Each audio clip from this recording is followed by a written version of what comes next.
Ya, vamos a terminar lo que dice relación con la prórroga de la competencia. ¿Me escuchan ahora?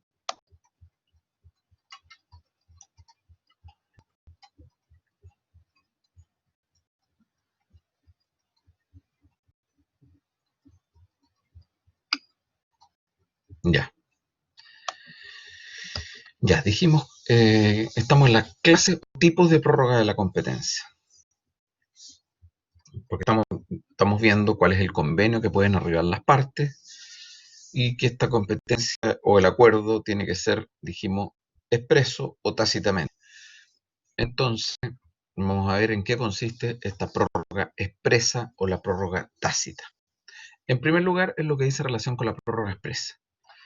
La prórroga expresa es, digamos, el pacto de la prórroga de la competencia que tiene lugar cuando las partes lo hacen en un contrato mismo o en un acto posterior, designando con toda precisión al juez cual se somete.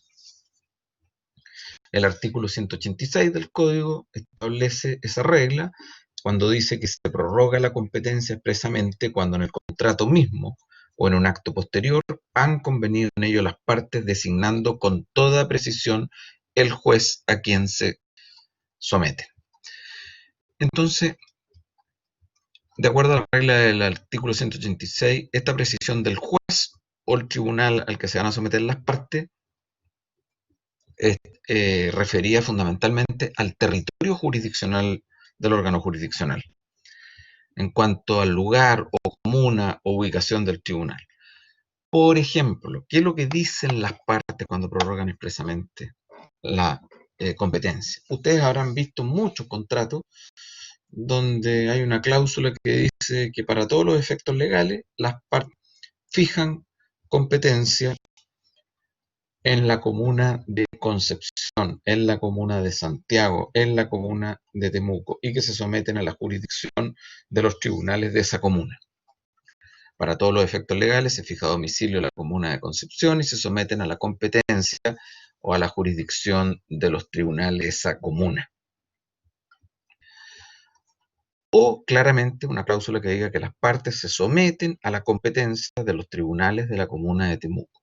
Basta con esa referencia.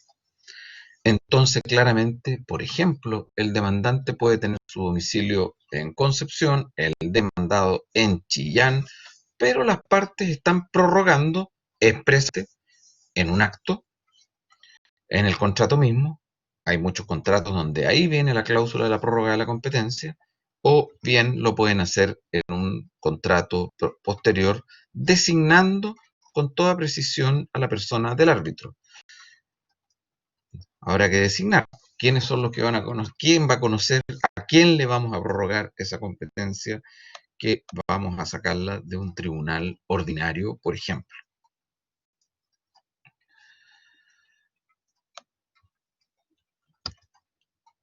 Entonces lo regular es que se fije como una suerte de domicilio convencional. Para todos los efectos derivados del presente contrato, las partes fijan domicilio en la ciudad de Concepción y se someten a la jurisdicción de sus tribunales de justicia. Hay un domicilio convencional, hay una prórroga de la competencia, porque estamos designando expresamente cuando en el contrato mismo se conviene quién va a conocer de ese conflicto o de esa dificultad. Hay fallos a este respecto, hay muchos fallos en la jurisprudencia. Dicen, hoy día, digamos, se reconoce, hay fallos que dicen, por ejemplo, que si las partes fijan domicilio en la Serena, para todos los efectos legales derivados de ese contrato, no permite deducir de su tenor que también aceptan someterse a la jurisdicción de sus tribunales, porque omite la designación del juez a quien se somete. Exigencia imprescindible para que proceda la prórroga de la competencia, lo que debe manifestarse en términos formales y explícitos. Sentencia de la Corte de Apelaciones de La Serena, 21 de diciembre del año 2001.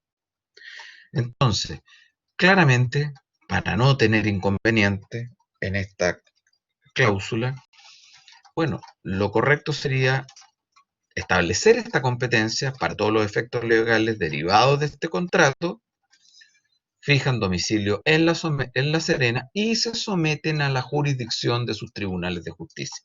Ahí no habría duda, prórroga, ¿cierto? Porque tienen convencionalmente el domicilio y dicen que para todos los efectos legales las partes fijan domicilio en La Serena y se someten a la jurisdicción de sus tribunales. Hay que decirlo, dice una buena parte de la doctrina, digamos, para que no exista dudas a este respecto. Según otros, por ejemplo, el profesor Ana Balón dice que, dado los términos del artículo 186, la exigencia de la escrituración de la prórroga expresa es clara, y si bien para fines probatorios, eh, aunque no como requisito de validez. Entonces, claro, habría que entrar como una especie de prueba, así que no se dice de una manera tan clara y tajante de que solo designan domicilio especial en la comuna de La Serena y no dicen que se someten a la jurisdicción de sus tribunales de justicia. A nosotros nos parece que es más claro dejar claramente, o sea, como lo dice, convenio expreso, términos formales y explícitos, prorrogamos la competencia, fijamos domicilio convencional y decimos que para que las partes aceptan someterse a la jurisdicción de sus tribunales de justicia. Ahí se está prorrogando expresamente la competencia del tribunal, porque estamos diciendo que van a ser competentes los tribunales de la jurisdicción de La Serena, en circunstancias que de acuerdo a las reglas de competencia podrían ser otros los tribunales. Entonces, es mejor dejarlo señalado clara y explícitamente, que para todos los efectos legales las partes fijan domicilio especial en la comuna de La Serena y se someten a la jurisdicción de sus tribunales de justicia.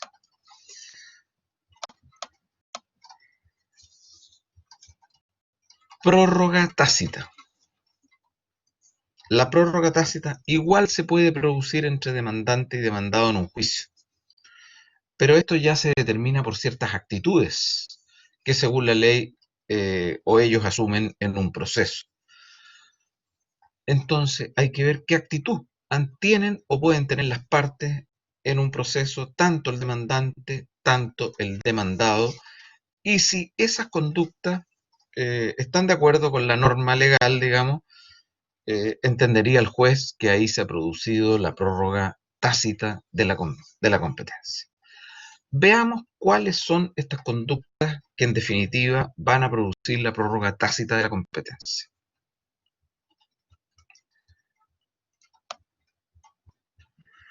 En primer lugar, desde el punto de vista del demandante, vamos a ver lo que dice la ley. Artículo 187.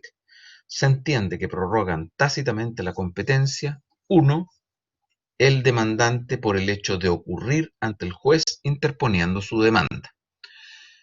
¿Qué exige la ley? La ley exige entonces que el actor interponga su demanda ante un tribunal relativamente incompetente para conocer de ella. Entonces, esta conducta de no concurrir al tribunal, tanto absoluta como relativamente competente, da a entender tácitamente o silenciosamente, como lo dice la doctrina, la intención de prorrogar la competencia. Todavía no está el acuerdo, porque el demandante va y presenta su demanda ante un tribunal relativamente incompetente, pero no sabemos qué actitud va a asumir el demandado. Tenemos que saber cuál va a ser la actitud del demandado.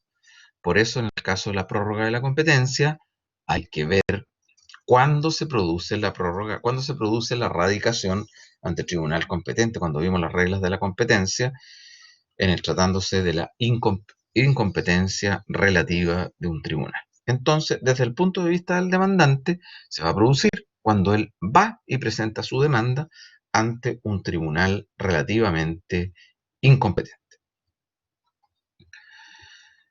¿Por qué? Porque naturalmente competente era el juez de Concepción, pero el demandante hace una actuación, va e ingresa a través del sistema la demanda ante el juez de letras de Temuco.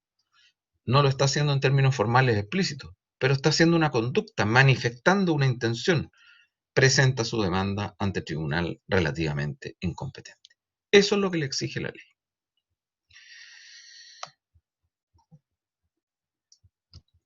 En segundo lugar, respecto del demandado. ¿Cuándo tenemos la prórroga tácita desde el punto de vista del demandado? Desde el punto de vista del demandado, la ley dice, el demandado por hacer después de personado en el juicio cualquier gestión que no sea la de reclamar la incompetencia del tribunal. Entonces, la ley exige a esta parte, al demandante, que se persone en el juicio o que se apersone en el juicio, consejo. Debe hacerse parte en el juicio. Y además que actúe que haga una gestión que no sea la de reclamar la incompetencia del tribunal. Ahí se va a producir el convenio tácito, no antes.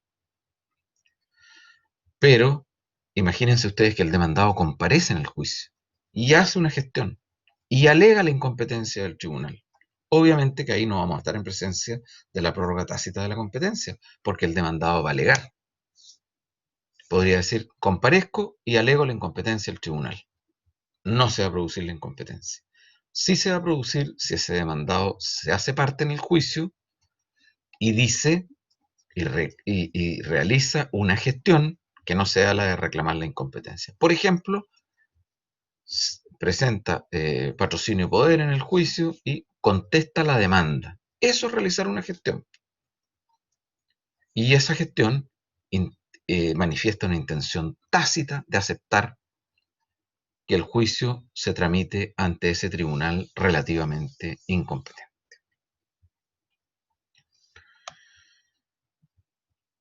¿Está claro? ¿O alguna duda?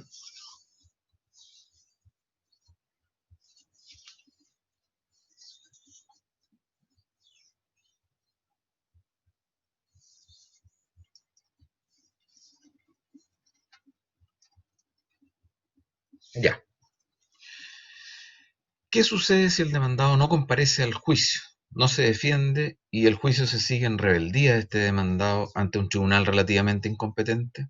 Es decir, el demandante presentó su demanda ante el tribunal relativamente incompetente y el demandado no aceptó o no realizó ninguna gestión.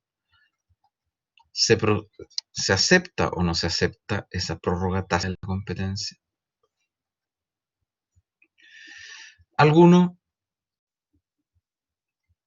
entienden que esa actitud rebelde del demandado produce precisamente el efecto de prorrogar tácitamente la competencia. Es decir, si está en rebeldía, igual se produce la prórroga tácita de la competencia porque él no defendió su derecho a alegar la incompetencia y una vez que contesta la demanda, ya precluye el derecho, digamos, de poder hacerlo posteriormente. Sigue el juicio adelante en esas condiciones. Sin embargo, otra parte de la doctrina sostiene que ese demandado rebelde no habría consentido tácitamente en prorrogar la competencia, porque la disposición, el artículo 187 dice, requiere que él se apersone al juicio y que realice una gestión que no sea la de reclamar la competencia del tribunal para entender que acepta la prórroga. Y mientras no aparezca, ninguna gestión puede estimarse que ha realizado en el proceso. Muy discutible, porque obviamente que hay una suerte de sanción para aquel demandado que no comparece al juicio. Debemos entender, digamos, que él sí estaría, porque es una actitud que puede asumir, no comparecer, está rebelde, pero tiene que aceptar las consecuencias de ese juicio que se sigue en contra de él. De manera que desde el punto de vista nuestro, parece que deberíamos entender que se produce el efecto de la prórroga tácita de la competencia respecto al demandado rebelde. Bueno, entonces la prórroga de la competencia puede ser expresa y puede ser tácita, como bien la hemos señalado.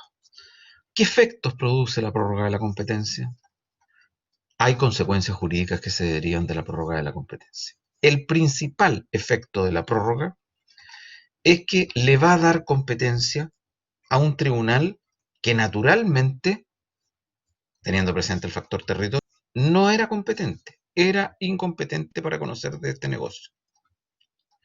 Entonces, ese es el principal efecto. Le vamos a dar competencia a un tribunal que es naturalmente incompetente. Le vamos a dar competencia a un tribunal relativamente incompetente.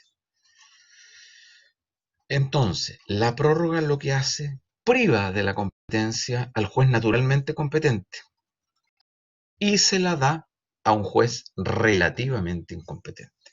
Es como, es como la doble cara de una medalla, por así decir, porque estos efectos se traducen de manera conjunta.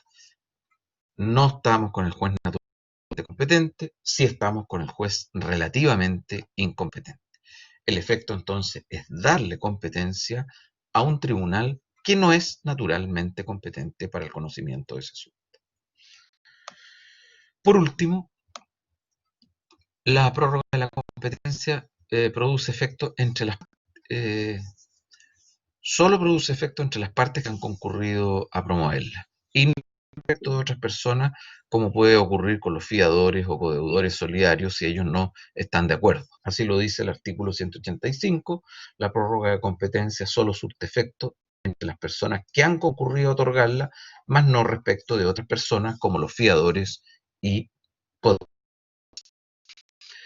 También hay sentencias aquí, la Corte de Apelaciones de Rancagua reafirma estos conceptos, ha resuelto que la prórroga solo puede producir efecto entre las personas que han concurrido a otorgarle y le niega efecto respecto a los terceros como los fiadores o codeudores.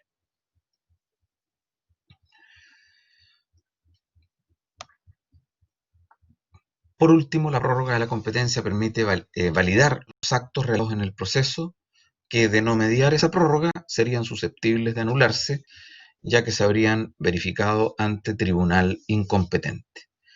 Entonces, por existir prórroga, tales actos procesales se convalidaron y sanearon y pasan a ser válidos. Recuerden ustedes que la prórroga se puede producir también durante la tramitación. Lo que se actuó para atrás vale también. Eventualmente, las partes cuando están ante un tribunal ordinario pueden sacarlo y llevarlo ante un tribunal relativamente incompetente. Pero el principal efecto es que le vamos a dar competencia entonces a un tribunal que no es el naturalmente competente y sí va a ser relativamente incompetente. Ese es el principal efecto de esta institución de la prórroga de la competencia. Bueno, quedaríamos hasta aquí en lo que dice relación con la prórroga. Terminamos todo lo que dice relación con la competencia. Nosotros hay una materia que no vamos a estudiar, que son los conflictos de competencia, las contiendas de competencia entre los tribunales ordinarios, tribunales especiales. Esa materia no la vamos a ver, eventualmente si tuviéramos algún tiempo en la última clase, pero por ahora eso yo no se los voy a pasar, lo que dice relación con los conflictos de competencia.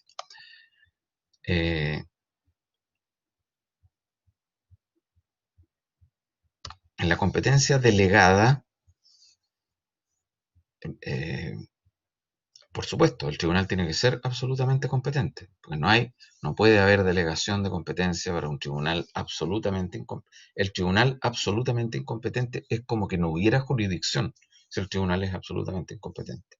Esas son reglas de orden público, digamos, que no pueden aceptarse ni entonces eventualmente no vale ni siquiera la pena detenerse en decir la competencia delegada es la que da un tribunal, ya sea el naturalmente competente o el relativamente incompetente, a otro tribunal.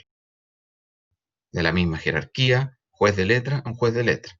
Juez de letra de Concepción al juez de letra de Temuco para que allá, que es un tribunal relativamente incompetente, por ejemplo, rinda la prueba ese testigo en Temuco. ¿Ah? O porque le deleguemos competencia a un juez de Temuco para que un funcionario de allá embargue la propiedad que está en ese territorio jurisdiccional. Es decir, solo es relativamente incompetente. La competencia delegada claramente tiene que ser absolutamente competente y solo relativamente incompetente.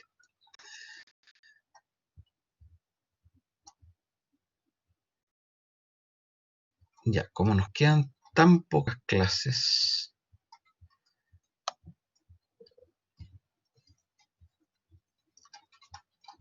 y tuvimos que repasar solo la semana pasada las materias, vamos a empezar inmediatamente. Lo vamos a hacer más breve, sí, esta clase, en el sentido de el último gran tema que nos queda, que son los órganos jurisdiccionales, ¿cierto? Órganos jurisdiccionales, recuerden ustedes cuando empezamos a estudiar nosotros la competencia, el derecho procesal, dijimos que el derecho procesal se dividía en derecho procesal orgánico y derecho procesal funcional. Orgánico, organización, atribuciones y competencia de los tribunales. Vamos a ver ahora los órganos jurisdiccionales y su competencia en particular. De manera entonces que aquí nosotros nos encontramos, yo les voy a entregar también me lo piden, este PowerPoint para que lo tengan ustedes y con él vamos trabajando en clase. Puede ser más fácil para la próxima clase. ¿Qué tenemos nosotros desde el punto de vista de los órganos de la jurisdicción? Tenemos en primer lugar un Estado, por así decirlo, y dentro del Estado tenemos la división de los poderes del Estado entre el Poder Ejecutivo, Poder Legislativo, Poder Judicial, conforme a las reglas de los artículos 76 y 100 de la Constitución. Y dentro del Poder Judicial tenemos los tribunales de justicia, que están creados en la Constitución política y también en el Código Orgánico, porque lo dice expresamente en las normas de la Constitución política. Una ley orgánica constitucional se encargará acerca de crear la organización y atribuciones de los tribunales. Esa ley orgánica es el Código Orgánico, como lo vimos al principio de la asignatura. Entonces, claramente los órganos de la jurisdicción dividimos entre el Poder Ejecutivo, Legislativo y Judicial, donde están nuestros tribunales de justicia. Entonces, ¿qué entendemos por tribunales de justicia? Bueno, en primer lugar, los tribunales de justicia son órganos públicos cuya función es resolver litigios con eficacia de cosa juzgada y eventual posibilidad de ejecución. Órganos públicos cuya función es resolver litigios con eficacia de cosa juzgada y eventualmente eh, con posibilidad de ejecución, sin perjuicio de otros actos o de otras índoles que las leyes les pueden dar a los tribunales. La principal función de los tribunales es la función jurisdiccional de conocer y resolver los litigios con el efecto de cosa juzgada. Ahora bien, ¿cómo clasificamos los tribunales? Esto lo vamos a ir viendo bastante más rápido, digamos, porque ya vimos la clasificación de competencia, la clasificación de los tribunales muy semejante. En primer lugar, desde el punto de vista de las materias de que conocen y de las personas que litigan ante ellas, los tribunales se dividen en tribunales ordinarios, especiales y arbitrales. Los tribunales ordinarios son aquellos que están establecidos en el Código Orgánico de Tribunales y que llevan consigo la idea de subordinación respecto al superior, ¿cierto? Cuando hablamos de la competencia natural o propia, y cuando hablamos de los tribunales ordinarios que están consagrados en el artículo 5 del Código Orgánico, decíamos que tribunales ordinarios eran los que estaban establecidos y organizados jerárquicamente en el Código Orgánico, que forman parte del Poder Judicial. Entonces, están establecidos en el Código Orgánico, forman parte de este Poder Judicial y llevan consigo la idea de subordinación, ¿no? Y que están subordinados jerárquicamente del superior al inferior o directo a su superior. En segundo lugar, los tribunales especiales. Los tribunales especiales son aquellos que están establecidos por ley para juzgar a determinadas personas o para resolver determinadas materias, las que por circunstancias particulares, por ejemplo, gozan de la generalidad de los tribunales especiales, son aquellos que están establecidos por ley para juzgar determinadas materias, determinadas personas, o para resolver ciertas materias o cuestiones que establece la ley. Por ejemplo, los tribunales de familia solo conocen cuestiones de materias de familia. Por ejemplo, los tribunales laborales que solo conocen de conflictos en materia laboral. Y en tercer lugar tenemos los tribunales arbitrales, que los tribunales arbitrales están constituidos por jueces árbitros. Y estos jueces son los jueces nombrados por las partes o por la autoridad judicial en su para la resolución de un asunto litigioso. Artículo 222 y siguientes del Código Orgánico. En segundo lugar, desde el punto de vista del número de los jueces que lo integran, los tribunales pueden ser unipersonales o bien colegiados. Los tribunales unipersonales es que el juez es una sola persona. Los tribunales colegiados son aquellos que están formados por varias personas. En algunos casos pueden ser ministros. Hay ventajas y desventajas de un tribunal único, porque tiene el conocimiento más directo del asunto, pero como desventaja, obviamente son la adopte más de una persona. En tercer lugar, tenemos los tribunales de competencia común y tribunales de competencia especial. Los tribunales de competencia común son aquellos que tienen competencia para conocer de toda clase de asuntos judiciales, cualquiera sea la naturaleza, civiles, penales, laborales, de familia, con competencia común. La regla era que en Chile los tribunales tenían competencia común, pero hoy día esa regla ha ido mutando, ha variado por las circunstancias de que hoy día está estableciendo la competencia especial de los tribunales, es decir, aquellos tribunales que tienen competencia para conocer de ciertas clases de asuntos judiciales con exclusión de cualquier otra. Por ejemplo, los tribunales laborales, por ejemplo, los tribunales de familia, por ejemplo, los tribunales de cobranza laboral y previsional. Esos conocen de esa sola materia y pasan a ser entonces tribunales con competencia especial. Ahora bien, damos toda esta clasificación de tribunales porque vamos a empezar a ver los tribunales ordinarios. Entonces es importante que sepan cuáles son las principales características de estos tribunales, que están organizados y cuál es la competencia de ellos como tribunal.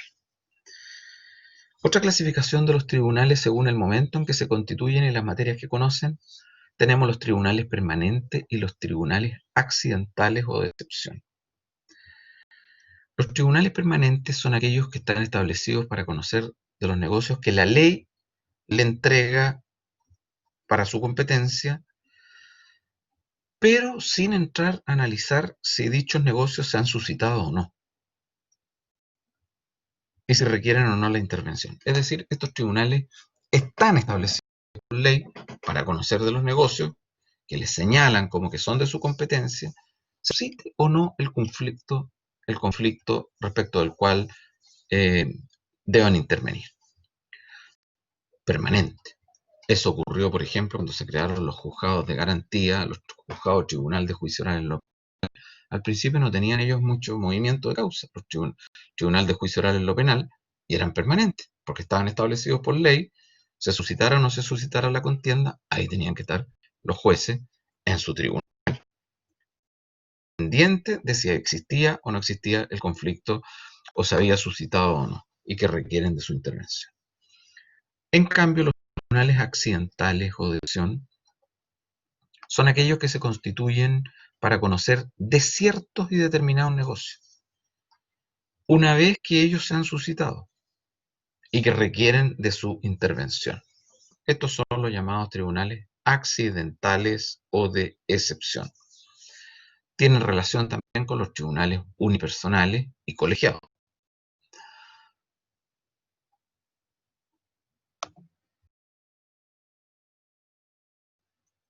Otras clasificaciones. Desde el punto de vista del tiempo de quienes los sirven o que duran en sus funciones. Los tribunales pueden ser perpetuos o temporales. Perpetuos, por ejemplo, los jueces de los tribunales ordinarios, un juez letrado es un juez perpetuo, porque lo sirve mientras conserva la buena salud, digamos, para el ejercicio de ese cargo, por ejemplo. Temporales son aquellos que van a tener una duración limitada para conocer de ciertos asuntos que la ley le establece. Otra clasificación atiende a según si los miembros que lo componen son o no abogados. Los tribunales pueden dividirse en letrados y en jueces leves. Los jueces, los tribunales ordinarios en nuestro ordenamiento jurídico requieren que ellos sean letrados, es decir, que tengan el título de abogado. Otra clasificación se ve los tribunales desde el punto de vista de la posición que ocupan dentro de la escala o la estructura piramidal del Poder Judicial. Tenemos los jueces superiores de justicia y los jueces inferiores. Superiores de justicia, Corte de Apelaciones, Corte Suprema. Inferiores, Tribunal de Juicio Oral en lo Penal, Juzgados de Garantía, Juzgados de Letra.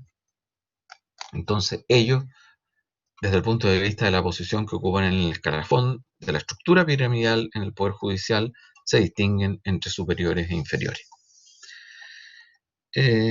Hay otras clasificaciones también, haremos referencia solo a una más, desde el punto de vista de la fase del procedimiento en que intervienen los tribunales de instrucción y los tribunales sentenciadores.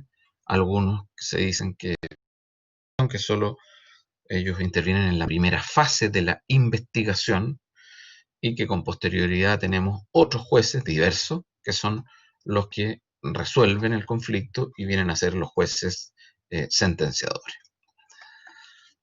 Bueno, como ustedes ven, es amplia la gama desde el punto de vista de la clasificación de los tribunales. Muchos de estos tribunales participan de las distintas clasificaciones desde el punto de vista de que un tribunal puede ser unipersonal, puede ser letrado, puede ser de competencia común, puede ser un tribunal inferior de justicia, etcétera. Entonces, estamos dando las características de cada uno de estos tribunales que nosotros vamos a estudiar en general. Vamos a partir entonces con los tribunales ordinarios. Solo vamos a dejar enunciadas las primeras cuestiones. Ya dijimos que los tribunales ordinarios, ¿cuáles eran las características de estos tribunales? Es que se encuentran reglamentados en el Código Orgánico de Tribunales en cuanto a su organización, atribuciones, están indicadas en el Código Orgánico de Tribunales y que además tienen esta subordinación y dependencia que debe existir entre ellos, ¿cierto? Subordinación y dependencia entre ellos y que forman parte del Poder Judicial. Y además, como lo sostiene el artículo 5, inciso primero, nos establece que estos tribunales también son aquellos que están dotados de una actitud potencial para conocer, juzgar, resolver que se promuevan en el territorio de la República, cualquiera sea la naturaleza y la calidad o estado de las partes que en ellos intervengan. Luego la regla del artículo 5 hay que estudiar ahora nuevamente con detención, porque así nos dice el artículo 5, ¿quién integra el Poder Judicial como tribunales ordinarios de justicia?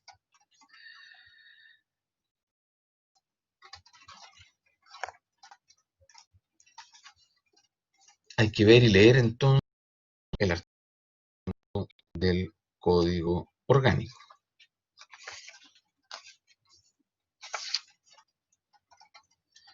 A los tribunales mencionados en este artículo corresponderá el conocimiento de todos los asuntos judiciales que se promuevan dentro del territorio de la República, cualquiera sea su naturaleza o la calidad de las partes que en ellos intervengan, sin perjuicio de las excepciones que establecen la Constitución y la ley. En segundo, el inciso segundo dice, integran el Poder Judicial como tribunales ordinarios de justicia, Corte Suprema, Corte de Apelaciones, presidentes y ministros de corte, los tribunales de juicio oral en lo penal, los juzgados de letra y los juzgados de garantía. Ahí están entonces todos los tribunales ordinarios para los efectos de establecer quiénes integran el Poder Judicial como tribunales ordinarios de justicia. Corte Suprema, Corte de Apelaciones, presidentes y ministros de corte, Tribunal de Juicio en lo Penal, juzgado de y juzgado de garantía. Entonces, tenemos estos tribunales ordinarios permanentes. Y dentro de estos tribunales ordinarios permanentes vamos a tener a la cabeza judicial chilena la excelentísima Suprema, después tendremos la ilustrísima Corte de Apelaciones, varias, bajo la cabeza de la Corte Suprema, porque hay 17 Cortes de Apelaciones, como veremos, y después, bajo ello, tendremos los tribunales inferiores, juzgados de letra, tribunal de juicio oral en lo penal, juzgados de garantía, como tribunal.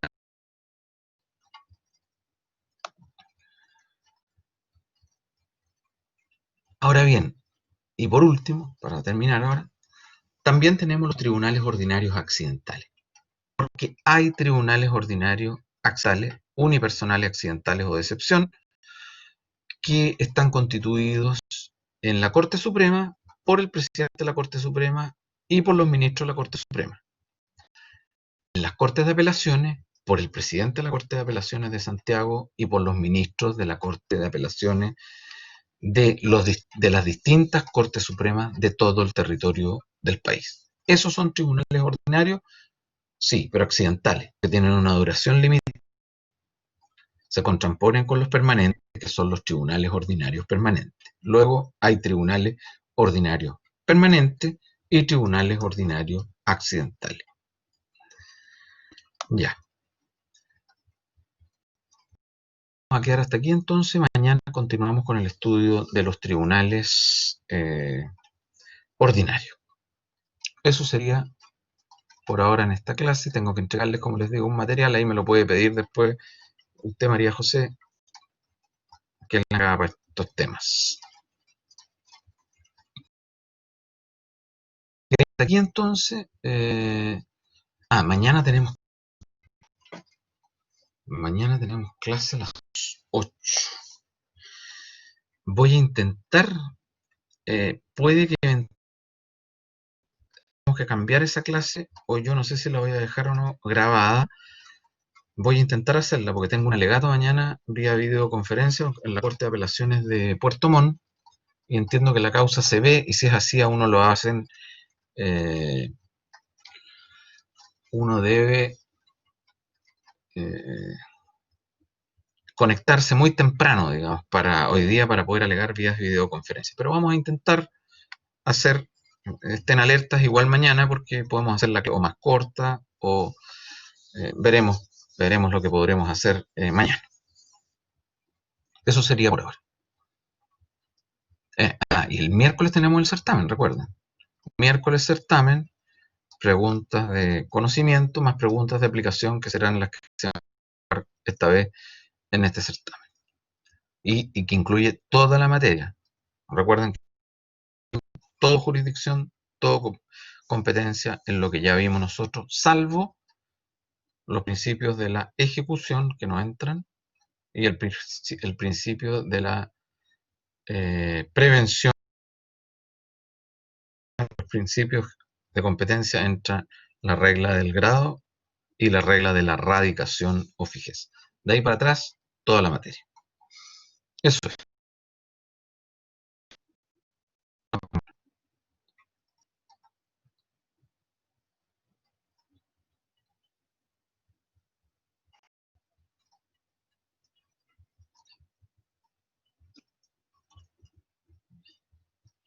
Hasta mañana, entonces. Usted se comunica conmigo, ¿eh?